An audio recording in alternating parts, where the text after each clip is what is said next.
নিরামিষ সয়াবিন পনিরের এই রেসিপিটা বাড়িতে যদি একবার বানিয়ে খান, গ্যারেন্টি দিয়ে বলছি এটা বারবার বানিয়ে খাবে। খুব সহজ পদ্ধতিতে ঘরোয়া উপকরণ দিয়ে এই রেসিপিটা করে দেখানোর চেষ্টা করেছি। দেখো সয়াবিনগুলো ভিজানোর থেকে ফুটিয়ে নেওয়াটা বেস্ট। ফুটিয়ে নিলে যে একটা গন্ধ থাকে সেই গ্যাস গন্ধটাও কেটে গেল, ভালো নরমও হয়ে গেল।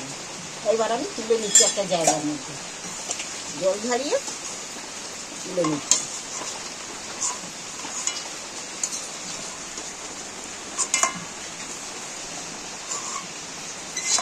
পনিরটা ভাজার জন্য আমি কড়ায় সাদা তেল খানিকটা ঢেলে দিচ্ছি। এখানে আমি 100 গ্রাম পনির নিয়েছি। পনিরটাকে একটু সাইজ করে কেটে নিচ্ছি আমি।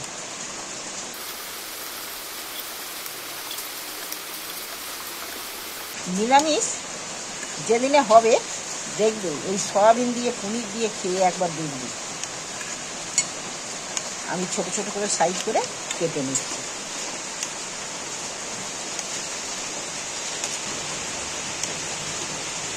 তেলও আমার গরম হয়ে গেছে, বৃষ্টি পড়বে। এবার পনিরগুলো আমি তুলে দিচ্ছি তেলের মধ্যে।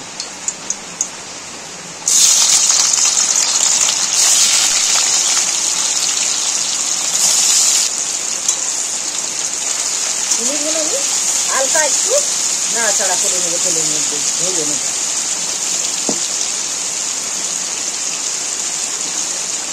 পনিরগুলো ভাজা আমার হয়ে গেছে। এবার একটা জায়গায় জল ঢেলে দিচ্ছি। পনিরটা জলের মধ্যে রাখলে তাহলে এরকম নরম তুলতুলেই থাকবে, আর তা নাহলে শক্ত হয়ে যাবে। আমি জলের মধ্যে তুলে দিচ্ছি। ভাজা পনিরগুলো জলের মধ্যে রাখবো।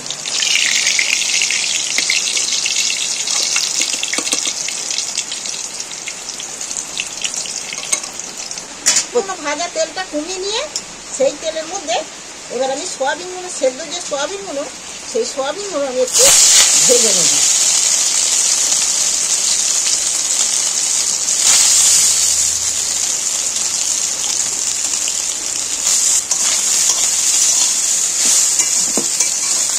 তাহলে সয়াবিনগুলো এর গ্যাসটাই একদম থাকবে না, এর গায়ের এটাও বেশ ভাজা ভাজা হয়ে যাবে। এইটা এই ভাজা সয়াবিনটা খেতে রেসিপিটা খুব ভালো লাগবে। মাঝারি সাইজে দুটো টমেটো নিয়েছি, টমেটো দুটো কেটে নিচ্ছি।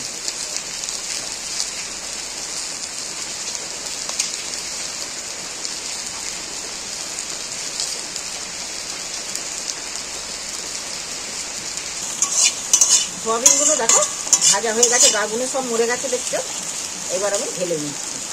এখানে আমি একটা কাঁচির মধ্যে ঢেলে নিচ্ছি। এখানে আমি সর্বপ্রথমেই আমি তেল ঢেলে দিচ্ছি। কড়া একটু বেশি করেই তেল দিচ্ছি। এখানে দুটো তেজপাতা দিই, একটা শুকনো লঙ্কা, দুটো লবঙ্গ, দুটো এলাচ, দুটো দালচিনির টুকরো। এবার আমি এটাকে একটু নাড়াচাড়া করে ভালো করে ভেজে নেব। টমেটোগুলো তুলে দিচ্ছি। টমেটোটা নরম হওয়ার জন্যে সামান্য একটু নুন দিয়ে দিন। এবার টমেটোটা যেন নাড়তে নাড়তে নরম হয়ে যায় তেলের মধ্যে, ওই জন্য নুনটা দিন। এতে অন্য কিছু মশলা সেরকম আমি দিইনি। তবে দেখো এই যে টমেটো ভাজা ভাজা হয়ে গেছে। 1 চামচকে বেশি, 1.5-2 চামচের মতো আদা বাটা দিই। আদাটা একটু তেলের মধ্যে নাড়াচাড়া করে নিই, নাহলে কাঁচা গন্ধ ছাড়বে।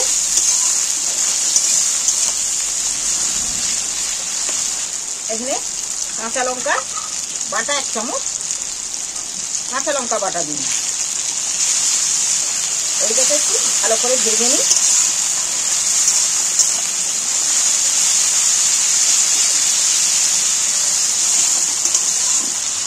এখানে এবার আমি হলদি দিচ্ছি পরিমাণ মতন। হলদি দিন। এখানে কাশ্মীরি লঙ্কা কালারের জন্য 1 চামচ দিন। আরও একটু নুন দিয়ে দিচ্ছি স্বাদ মতো। মশলাটাকে তাহলে কাঁচা লঙ্কার মশলাগুলো, সব মশলাগুলোই আমার ভাজা হয়ে গেল, কষানো হয়ে গেল। কষতে কষতে টমেটোটা গলে এর সাথেই মিশে গেছে।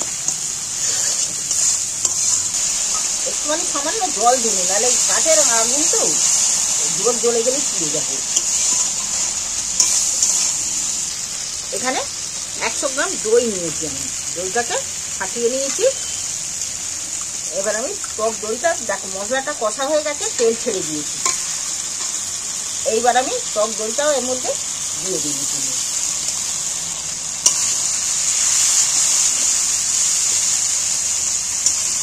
দেখো গ্রেভিটা কত সুন্দর দেখতে হয়েছে। এইটাকে একটু হালকা করে একটু কষিয়ে নেব।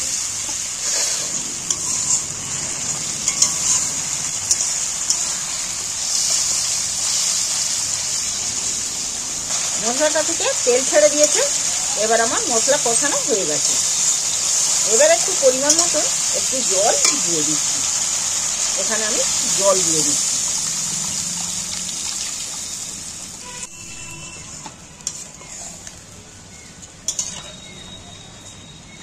সাথে এইরকম নিরামিষ রেসিপি থাকলে দুপুরে ভাত খাওয়ার কোনো অসুবিধা হবে না। তোমরা এই রেসিপি দিয়ে ভাতও খেতে পারবে, রেখে দিলে রাত্রিরে রুটিও খেতে পারবে। তোমরা যদি রুটি খাও দুপুরে, রুটিও খেতে পারবে।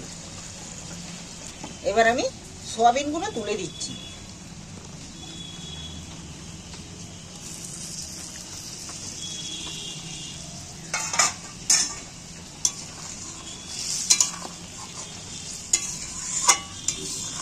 এইটা একটু ফুটে উঠুক। এইবার আমি সয়াবিন আর পনিরের তরকারিতে আমি 1 চামচ চিনি দিচ্ছি। নিরামিষ রেসিপি তো একটু চিনি দিলে মিষ্টি মিষ্টি ভালো লাগে। দেখো এটা কত সুন্দর গ্রেভি মতো হয়ে গেছে।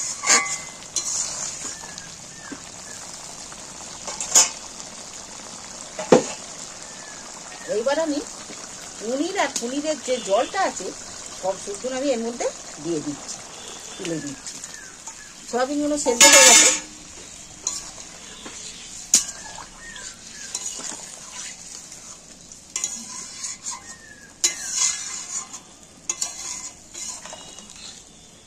আবার একবার একটু ফুটে উঠুক। পনিরের রেসিপি আমার রেডি। এই সুস্বাদু নিরামিষ পনিরের রেসিপি বানাতে গেলে ঝটপট বানিয়ে নাও। সুস্বাদু পনিরের রেসিপি। গরম মশলার গুঁড়ো ছড়িয়ে দিচ্ছি। দেখো পুরো আমার রেডি রেসিপি। দেখো এই সুস্বাদু সয়াবিন পনিরের রেসিপি, নিরামিষ সয়াবিনের রেসিপি। দেখো কত সুন্দর, যেমন দেখতে হয়েছে খেতেও কিন্তু সেরকমই হবে।